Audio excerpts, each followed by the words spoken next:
Hi everyone, thanks for watching my lesson. We'll be focusing on American identity and social movements. This lesson is specifically focused on analyzing Dr. Martin Luther King Jr.'s speech and finding connections in the Declaration of Independence and in civil rights social movements. The objective. Students will analyze how Dr. King redefines American identity by connecting ideas from the Declaration of Independence to the civil rights movement. The literacy strategy used is going to be a double entry journal. It's for critical thinking and meaning making, and we'll do this during our reading strategy. This classroom will have a range of learners' needs. It will be an 11th grade U.S. history class, and it will include a range of reading levels and English language proficiency. This strategy supports comprehension by allowing students to record direct quotes and personal reactions side by side, bridging gaps in vocabulary and critical thinking. Why are we using this strategy? Double entry journals foster disciplinary literacy by guiding students to make meaning from complex texts. This is from Hinchman and Thomas. And then, as Cailin explains, they encourage students to take ownership of reading and see text as conversations.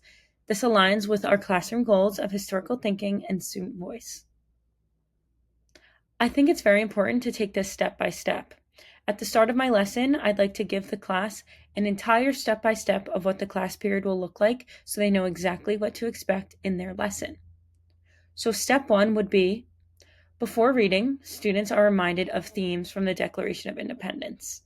I think a good idea for this would be to write vocabulary words such as liberty, equality, and justice up on the board so they can reference it if they need to. And for step 2, as they watch the speech or read the speech, I think it's important to give students both a written document of the speech and allow them to watch it. They will complete a double entry organizer.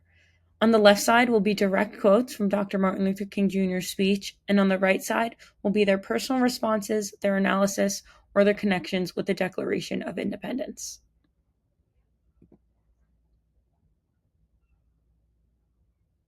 I also am going to provide an example for my students. They'll have a double entry journal page like the one you see on your screen, or they'll have it right on their computers in a Google Doc or a Microsoft Word. I'll give them an example like this. On the left, I have a dream that one day this nation will rise up and live out the true meaning of its creed. A direct quote from Martin Luther King Jr.'s speech. That would go on the left side of their journal. And then on the right side will be a connection. My connection says, he's referencing the Declaration. King is calling out America for not living up to its promises. This will guide students toward their intertextual thinking and inference. After this activity is complete, the next activity is student engagement. So after their entries.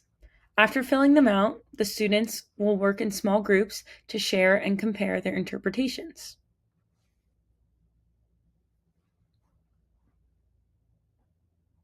I think this is important for them to share their ideas because they can see things that maybe they didn't catch and they could add on to their notes. Once students have completed working in their small groups, they will then work together to upload to a Jamboard or a Padlet that they can see either on their screens on their computer or up on the board.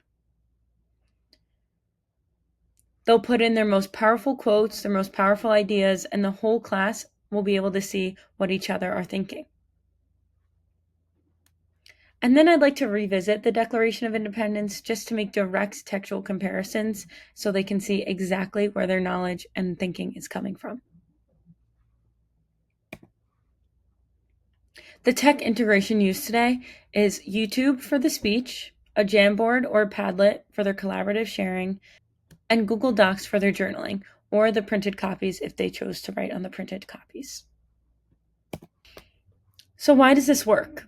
This literacy activity promotes close reading of historical rhetoric. It's very important for our students to think like historians. I want them to be able to take information and know why it's important and know how to make connections to it. That goes right into evidence-based thinking. It also supports student voice. They are sharing exactly what they're learning with the rest of their class, and everyone is being heard through the Jamboard or the Padlet. It also supports civic literacy through discussion of equity and justice. It supports Cailin's vision that students need to engage with real-world texts in meaningful contexts.